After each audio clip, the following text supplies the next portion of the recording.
The year is 1933, and a mustached man has been elected in power in Germany.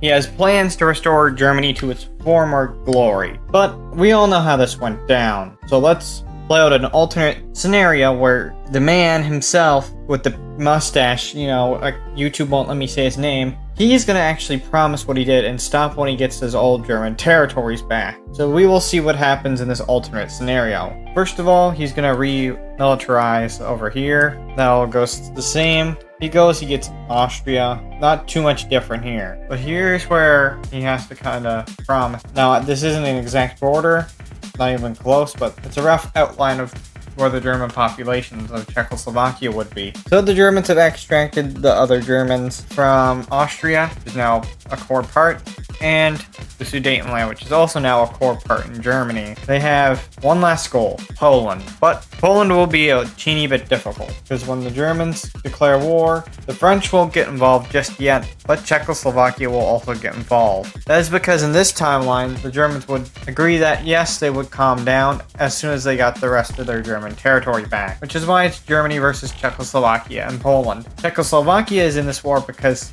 they want to get defended, but oh boy, they just get rolled down. As Czechoslovakia gets rolled down, the Hungarians would help, as well as the Romanians a little bit. And they start stampeding into Polish territories. Around Danzig would get captured, and we all know where this is going. I guess now the Soviets won't get an option as much, but we'll say they still join in for historical sake, and this is where the border goes. Now, which lands will Germany actually be able to gain from this? They promised that they'd only take the rightful German territory, which means they're gonna have to take around only German territory. Here is a rough estimate of some German territory, although you could say that around there is also German, so I'll give them that as well. Because, they did just win this war. So even if there's not that many Germans in there, they still deserve it. Now, with Germany looking really, really, really goofy, we need to take a gander elsewhere. Italy. Italy has no way of doing anything here. Germany has now promised to go and do peace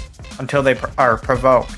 So this will lead to Italy having a pretty bad time. Italy would try to conquer Albania, but, Italy's not that strong, so they would quickly be made laughed at. And with that, there's kind of a whole coalition against Italy forming up, being Albania and Yugoslavia, but surprisingly, the Italian troops have made a surprise attack into German territory. The Germans would also get involved. There is some German territories there, and I do believe that they can maybe convince the Allies that this would just be taking away only German territory, like they promised before. Albania is quickly reasserted, and here's basically the fall of Italy. The Germans start pushing in, and so do the Yugoslavians. The Italian government attempts to get mass recruitment, but the Italians are just not having it. They know that what the government did is wrong, and they're not going to do anything to help it. So slowly, but eventually, Italy will have no choice but to fall to the Germans and their whole coalition. What land do they lose? Actually, very minor territory, as the great powers would still want balance, but they will get compensated for what? These powers will get compensated for their war effort, though. Germans have to agree to a compromise here. They get these territories, which are pretty German, in exchange for Yugoslavia gaining these territories. Now, I know Europe now looks so horrendous, especially the German territories, but we're running in a really alternate world here. Italy has been made a fool of, and now the Germans are basically set free on a whole new line reasoning, as the man himself, Mr. Mustache Man, would still try to assert dominance over Eastern Europe, although that wouldn't happen, because he would quickly get overthrown, as people don't want to get Germany in big trouble, which is exactly what he would do. He would get Germany in so much trouble, and they were sure of it, so they overthrew him, and now there's a new guy in charge. The new guy would help Germany get to its former glory, but better. No aggression. They would work on militarization if it's needed in some war, and they're here to boost the economy, which many Germans would support. But eventually something's bound to happen, and hate to say it, but the French are known to do some shenanigans, so they're going to be an aggressor to a war against Germany. Because they know with their militarization, they don't trust that the Germans will just stay there, so they declare war on Germany. Now note that Britain will not join this war, and I don't think any other European power will, because it's not worth it. Sure, Poland and Czechoslovakia could join, but the British would get instantly mad at them and might threaten the Germans to take them, although unlikely, it's still technically a possibility here, so they're just gonna stay out. And here come in the Germans, because they've been preparing for this occasion. But in their preparation, they don't have to go through Benelux. They make a plan to push right through Alsace-Lorraine. This is just what the Germans wanted too. That's why they've been building up their military. And in absolute week, Paris will fall, and the Germans have swiftly gained victory. Now the peace deal will be very minor, but this shows that France is a meanie, and also that they're not as strong as Germany, as of right now at least. The Germans take around Alsace-Lorraine and a little bit more, just to show France a little bit of who's the boss around here. And the Germans will make a statement that if France ever so goes to war with Germany for no good or valid reason ever again, there will be bigger consequences to be had, which I guess the British will support, although not fully. Now what will the Germans do? Well, once again, build strength and wait. Eventually, more conflict will happen, and that's just what will happen with the Soviets. The Soviets have gone on a rampage and are trying to take down Eastern Europe. They would fail at Finland, but every other spot they would manage to have some success, which will set the whole world against the Soviets, or at least the European powers will be very much against the Soviet. They'll pretty much be World War II Germany in this timeline, or as they are seen. The Germans make it very publicly clear that they are threatened here, and if anything happens, that the other powers should back them up. And I feel like that might happen here. France is not in a place to argue necessarily, because the British are exactly on board with the Germans here. So I think this is a scenario where Germany is going to be winning, but eventually one will have to strike, and I feel like the Soviets, or at least Stalin, is blind, so he will try to invade anyway. Get back some territory over here. He sends in some troops, which would quickly backfire, as now a whole world war has broken out. This is it would be framed as the anti-communists versus the communists, or the communists versus the anti-communists. However you want to phrase it, whatever you want to put first, but the great powers will definitely get involved. And in war, really nobody is a winner, but war is still going to happen anyways. Now this may seem a bit unrealistic to some, but I like to have a little bit of fun with my scenarios, shake up the timeline a bit, have a little fun with it, you know.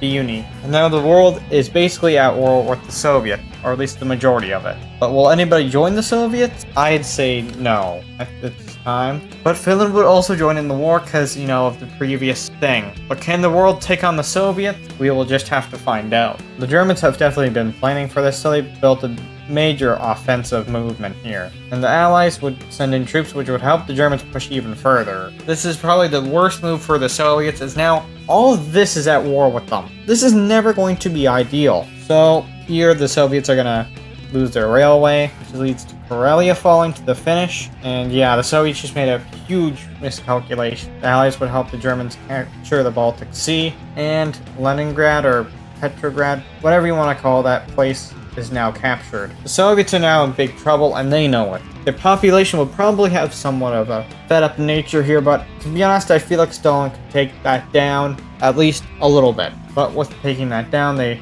have to pull out some military, which is why the Allies can make some more ground. Could the Allies go and capitulate the Soviets? Yes.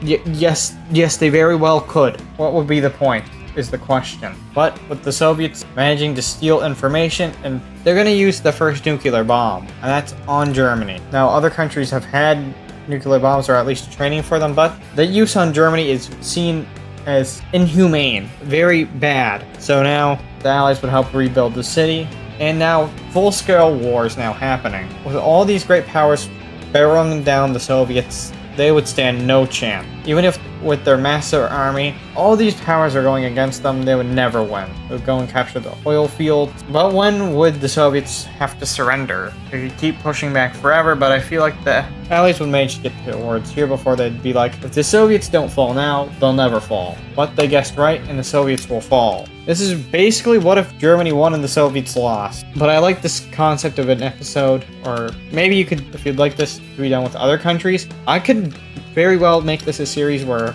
I change around some history, make the country that I want better, or at least historically better, you know? I think you guys know the point. But what will the peace deal be against the Soviets? They used a nuclear bomb, so this will be drastic. Many territories will go to Germany as compensation for them being the one nuked. Karelia would go over to the Finnish, which would make them very happy, And if you're a Finn watching this, you're probably very happy. I'm part German and I know I'm happy. Oh yeah, Germany making some good things right here. But they would have to have an independent state of Estonia here, and they'd try to restore Poland at least somewhat. Although it's hard to see what I don't know what their colors are, but we're gonna have pink and a purple, I guess. Those are the new colors of these two countries. I feel like that they might push to collapse the Soviets entirely, but again, I feel like the Allies would be more reluctant to do that.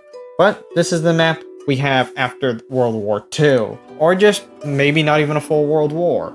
Maybe this is just a cliff note in human history where the Soviets made a big mess. Now note that in many scenarios, these two states would be puppets of Germany. They are fully independent and will behave on their own account. But Germany, just for staying still, has gained a lot of territory and they are seen as the good guy. But will this be it for the scenario? Not quite. I feel like the Germans could still get at least one more event to make their borders look a little bit better. And that will be France doing round 2. They're gonna frame the Germans, but, you know, these states know exactly what happened. They're joining in on the German side. And now it's just like, the Brits are like, what? But they see the scheme now as all of Benelux goes involved, because France is trying to pull an evil scheme against Germany here. But the Brits will not stand for it and join on the side of the Germans. This is a messy line of history, but to be honest, I feel like France would still have a grudge and they can't solve it normally, apparently. They should have worked with the Germans, but instead they're causing themselves to collapse. The British would come in and, you know,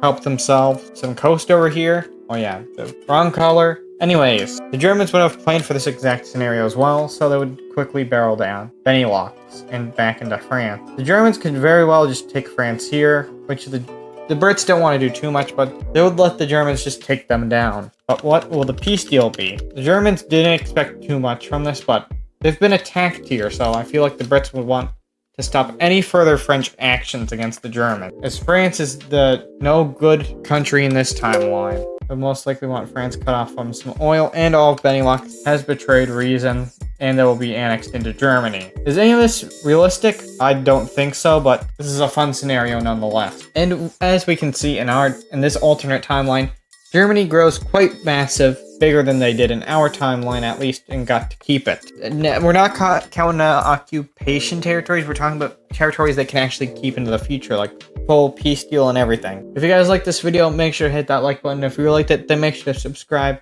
Let me know if you want me to do this with any other country, and goodbye.